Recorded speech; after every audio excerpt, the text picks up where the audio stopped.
Welcome to part two. So let's start looking more specifically at these terms that we're talking about. Power to start with. So there are different types of power and different sources of power. I've got a reading up there that you can look at if you want to find a little bit more out about these different types of power. I've got up there any reference on organisational power will identify these. So hopefully you've come across some of these terms before. If you're doing a Bachelor of Business, for example, or Bachelor of Commerce, if you've done Management 1001, hopefully you've been exposed to these a little bit, or in some other management or commerce courses. Let's look at them in just a little bit of detail here. So they're fairly self-explanatory and intuitive, which is nice. So different sources of power. The first, and I'll sort of move around I'd like to say some sort of clockwise motion. Let's see how we go. Let's start with top left, legitimate power. So this is about your position in an organisation. Quite literally, it is based on your organisational position. So, for example, my job title is Director of Human Resources, or my title is Executive Director of Environmental Services, or I'm the Chief Executive Officer, CEO of the organisation.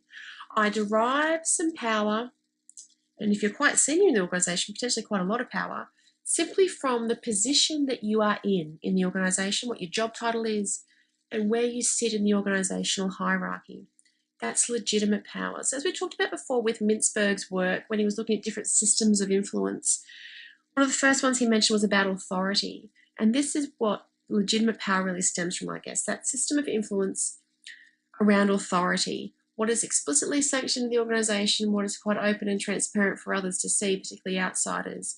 And it's fairly easy to see from people's job titles and their position in a hierarchy where they sit. And that's what they derive legitimate power from.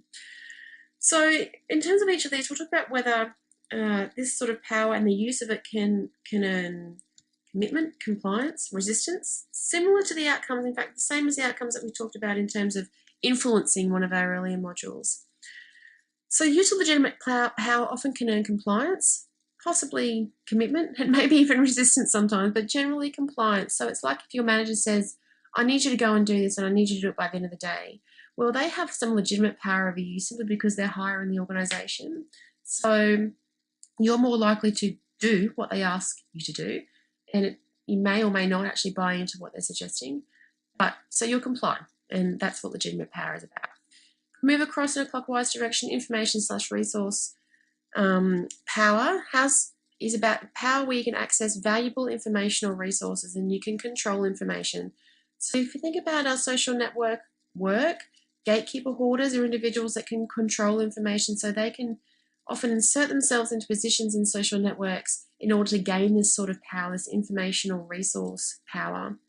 It can also come from position in an organisation, so generally more senior that you are in your organisation, the greater level of access you have to money, time, people, etc.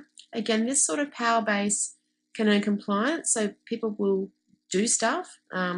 If you say, I will give you extra budget or extra funding to do this, I'll give you extra people to do this, I can leverage my power in that way, okay, yeah, I'll go and do it, whether or not you may necessarily buy into it. Expert power is a personal form of power, so rather than deriving from a position like the other two, the position in the organisation, this is about you as an individual. So expert power means particular skills, knowledge, expertise. People can earn respect through this sort of power. So again, it links back to one of Mintzberg's systems of influence. He talked about expert as a system of influence or use of expertise. And that's where this sort of power comes in. So you can think about it in many different places in organisations. So I suppose you think about a university, often more senior individuals in the university would have expert power, particularly if they're very research intensive. They may have very specific skills in terms of data collection, or very specific skills in terms of laboratory work or scientific knowledge or knowledge of communication theory or whatever. So basically expert power is what do you know, and you can have particularly acute or strong power, expert power, if the skills and knowledge that you have are not widely shared across the organisation. And if you are one of a few, maybe the only person in the organisation that has that particular type of knowledge. So if you think about one of our earlier modules, we had in social network theory where we were looking at a social network map.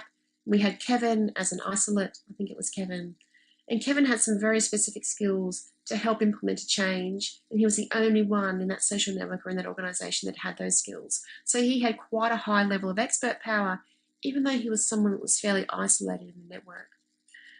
This sort of power, again, can earn commitment, again, because it relates to respect.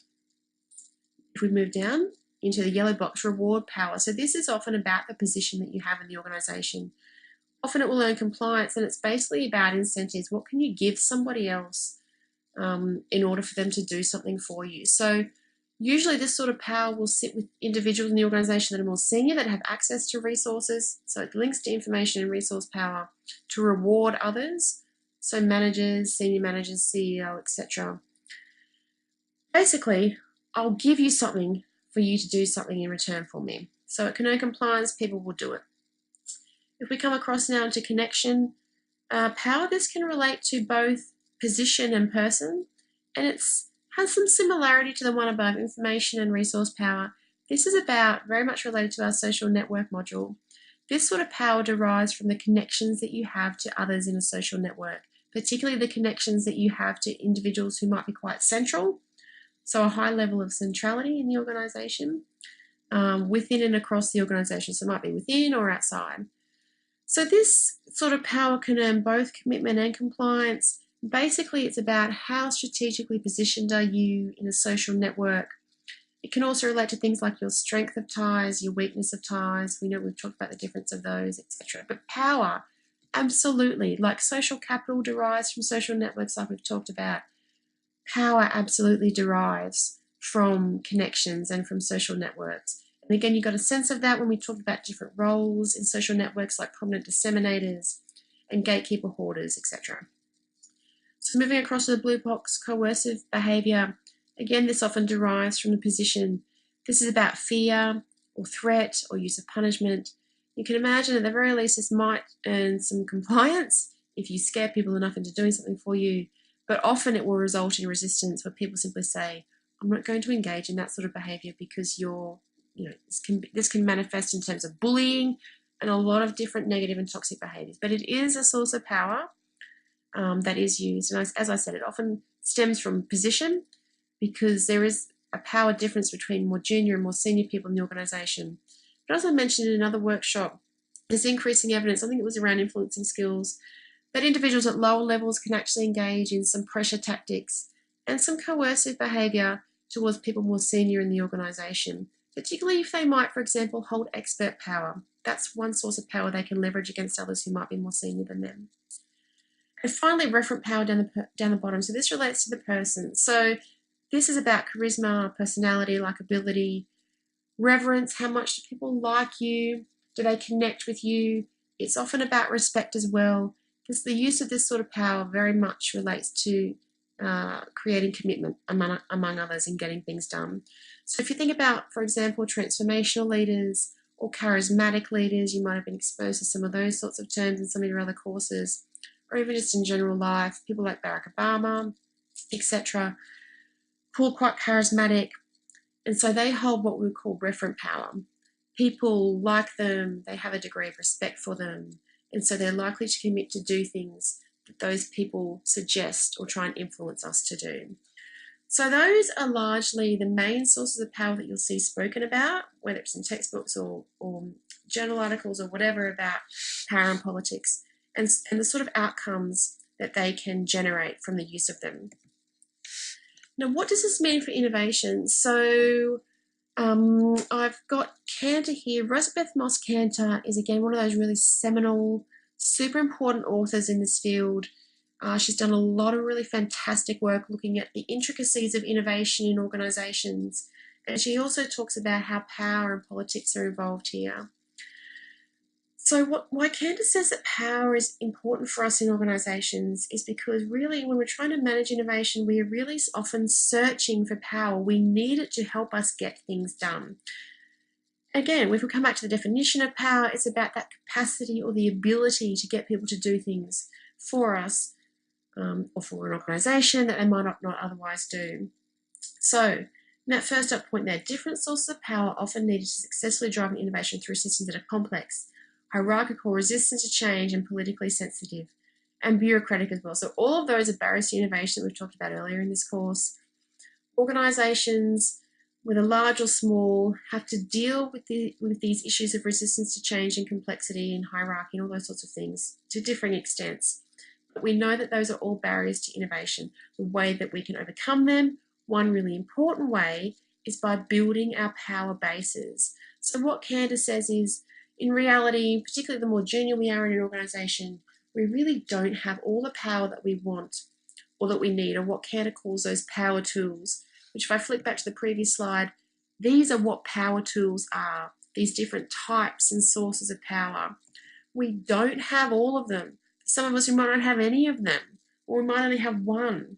And so what Candace says is, in terms of innovation, we actually need probably more power bases and power tools than what we actually have. So she says, particularly where organisations are large, so you can think bureaucracies like governments or even universities, or any large organisation really, where there's hierarchy, there's lots of rules and regulations and bureaucratic structure. Power is distributed across a lot of different people. Individuals in those sorts of circumstances particularly have to rely on additional supplies of power from other people to facilitate an innovation. Now, we'll come and talk about this a little bit more when we get to one of our later modules around innovation special agents, where we look at champions and promoters. But it's just important for us to know that power is critical here, and that we often in organisations don't have all the power we want. So we need to borrow some, or we need to access some other power bases that we don't have. And so this starts to link to some of those constructive political activities that we can engage in organisations. How do we build alliances and coalitions with others, other individuals or other groups who might have access to power that we don't have, that will facilitate an innovation through an organisational system? So now let's move through what does positive politics mean. So again, it comes to that duality. There's a flip side here. So politics can be important, and I'll go through this fairly quickly because I've touched on this earlier. It's important for surfacing and understanding different interests in organisations. So bringing up and putting on the table what are the different interests that people have, so that it doesn't actually end up engaging in negative conflict, but let's just talk these things through in the first instance. So positive organisational politics can provide the basis for competitive advantage. Cacciatolo, if I'm pronouncing that properly, goes through a few different advantages of politics in her article, so I definitely encourage you to have a read through that. It's a fairly easy read. Political skills, she talks about that as well. So if you have politically skilled individuals in the organisation who are using those skills proactively and constructively, that can be positive for an organisation. And the last up point there is particularly critical. Constructive political behaviour can bring together dissimilar interests of stakeholders, and it can bring people to the table with competing motivations and views, and actually get them to discuss what those different views are to try and come to some sort of consensus. So she takes, when we look at positive politics, a more, what I've previously called a gentler, more positive view of what it is. Many authors would say political behaviour can be perceived as a natural and constructive thing in organisations. It's just the reality of what happens when you have more than two people working together, or two or more people working together. People have different interests and different needs, motives, etc. Simply bringing those to the surface and talking about them and trying to, as I mentioned before, come to some kind of consensus or collaboration is actually something that can be positive in organisations. When it goes bad, so again, this is a flip side. So organisational politics, when it's played rather destructively rather than constructively, can mute and warp the voices and opinions of other people. So individuals might find that their voice is muffled, they can't get their view heard because it's quashed or squashed by others in the organisation, perhaps with more power, who simply want their self-interest heard. Within political environments, if organisations are highly political, then employees can start to feel sort of anxious, threatened. There can be high degrees of uncertainty and ambiguity, which flows into negative outcomes, beliefs, attitudes, behaviours for employees. What else? Also, last up point there is important. So some political activity can restrict information sharing and communication, and that inhibits learning. So again, if we think back to our social network work and that gatekeeper hoarder, individuals that engage in that sort of behaviour could be doing so from a political point of view. And if they're restricting information sharing or warping or biasing the information that flows through them, then that's a destructive example of political activity. And again, first up point reinforces why communication information is so important. When it's warped through political practices that are focused on self-interest, that's not going to realise good outcomes for an organisation. Similarly, if you're building cultures that really give primacy to that sort of negative behaviour, where it's allowed to flourish and flow, that can start to breed more toxic organisational cultures too. So let's take a break, and then we're going to come back to Mintzberg's work and actually talk through what are some of the specific political games that individuals can play in organisations.